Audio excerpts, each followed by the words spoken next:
सावन के महीने में आपको शिव जी की ऐसी भक्ति कर लेना है। इस एकांत में बैठकर आज जो कथा मिली है इसको हम कहेंगे एकांतेश्वर महादेव की कथा मिली है। ये मानो आप एकदम एकांत। बोलो सही है कि गलत है? एकदम एकांत। कोई बड़ी मल्टी नहीं, कोई बिल्डिंग नहीं, कोई शहर लगा हुआ, बिल्कुल बिल्कुल एकांत। इसलिए ये कथा हम कहते हैं ना कि एकांतेश्वर महादेव की पूजन का फल चोगना मिलता है, तो इस कथा का 5 दिन का फल भी चोगना ही मिलेगा, ये निश्चित है, निश्चित है। दिल से सुनो, श्रवण करो और अपने जीवन में उतारो। बड़ी मुश्किल से मिलती है शिव महापुराण की कथा, और अपने क्षेत्र में हो जाए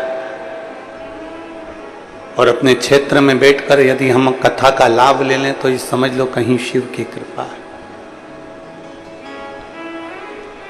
अब पुण्य कितना प्रबल होगा जरा आप अपना अंदाजा लगा कर बैठी है गनौद वालों।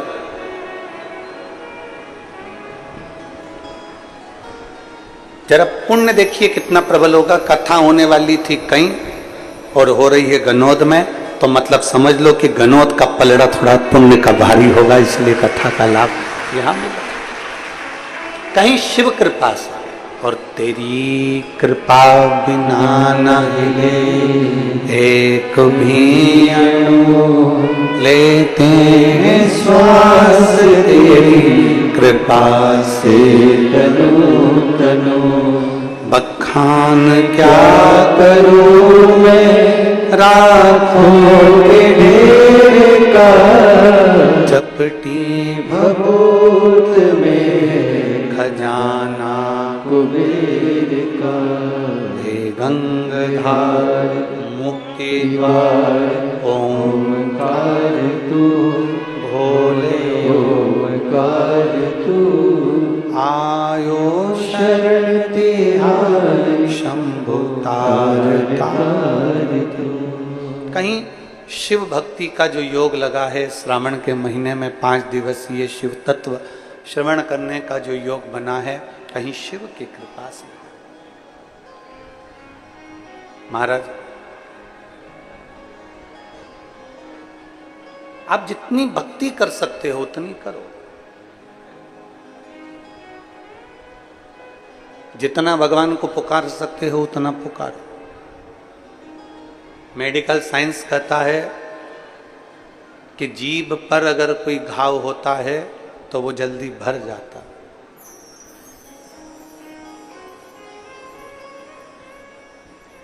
जीभ पर, जिह्वा पर अगर कोई घाव हुआ तो वो जल्दी भर जाता है, ये मेडिकल साइंस कहता है। पर शिव महापुराण की कथा कहती है कि जीभ से अगर कोई घाव होता है तो वो जिंदगी भर नहीं भरा पाता है, कभी नहीं। जीभ पर अगर घाव हुआ तो मेडिकल साइंस कहता है कि वो जल्दी भर सकता है, पर इस जिह्वा से अगर कोई घाव हो जाता है, इस जिह्वा से बोलने में अगर कोई शब्द किसी को कह दिया, किसी को आड़ा टेढ़ा बोल दिया, किसी को कोई गाली दे दी, अपशब्द कह दिया, जो घाव हो गया वो जिंदगी भर नहीं भरा, जिंदगी भर। इसलिए शिव महापुराण की कथा कहती है कि शिव तत्व मौन तत्व है।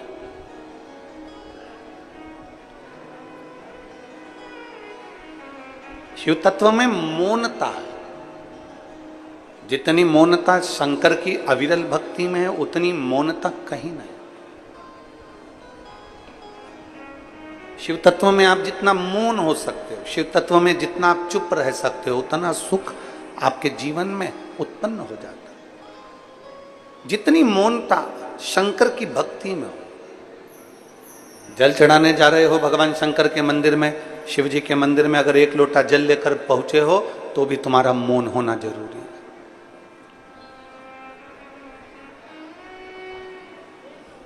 शिव के मंदिर में अगर तुम आराधना कर रहे हो तो तुम्हारा मौन होना जरूरी है। शिव भक्ति में जितनी मौनता हो सकती है उतनी धारण करो, जितनी मौनता। कथा सुनने भी आते हो। वैसे तो आप लोग छत्तीसगढ़िया सबड़े बढ़िया, ये वैसे तो आप छत्तीसगढ़ के रहवासी हो, तो ये तो है कि आप लोग कथा को जब सुनते हो तो एकदम मौन होकर, एकदम साइलेंट होकर सुनते। जितनी मौनता हम धारण करेंगे उतने शिव के करीब जाते जाएंगे।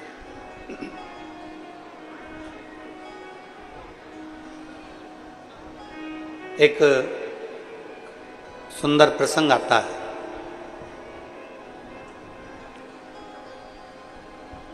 षडानंद कार्तिकेय जी के 6 मुख हैं। भगवान श्री गणेश जी महाराज का एक गज मुख है, लंबोदर। षडानंद कार्तिकेय जी के 6 मुख हैं और भगवान श्री गणेश जी महाराज लंबोदर एक मुख है।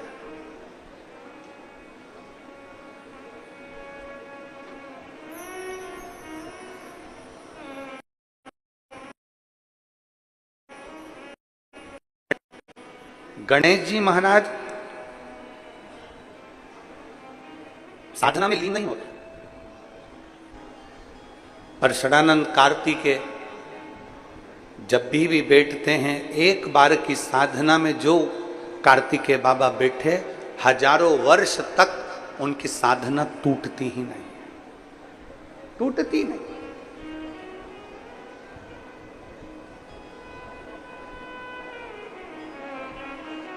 एक बार पूछा गया षडानंद कार्तिकेय जी से और गणेश जी से कि गणेश जी महाराज साधना में लीन नहीं होते और षडानंद कार्तिकेय 6 मुखधारी, 6 मुख वाले कार्तिकेय बाबा एकदम मौन साधना में डूबे रहते हैं, क्यों? षडानंद कार्तिकेय जी ने कहा कि मौनता, मेरे 6 मुख हैं और 6 मुख में 6 जिह्वा हैं। इन 6 जिह्वा से अगर मैं बोलूंगा तो वो श्रेष्ठता नहीं होगा, उसका एक लक्षण प्रबल हो जाए कि मेरी मौनता रहे, मैं चुप रहूं।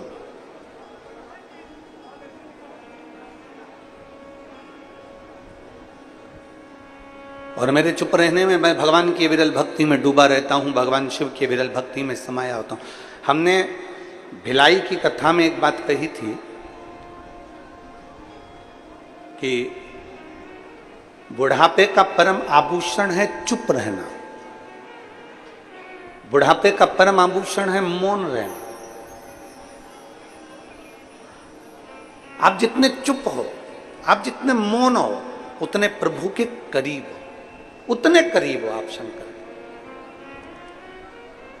पर मौन कहां रहना है? मौन किस जगह पर रहना है? शिव महापुराण की कथा कहती है मौन रहने के लिए भी एक स्थान बताया गया है कि जहां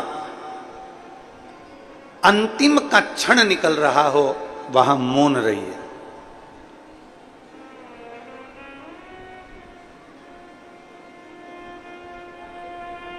वहां मौन रहिए, शांत रहिए।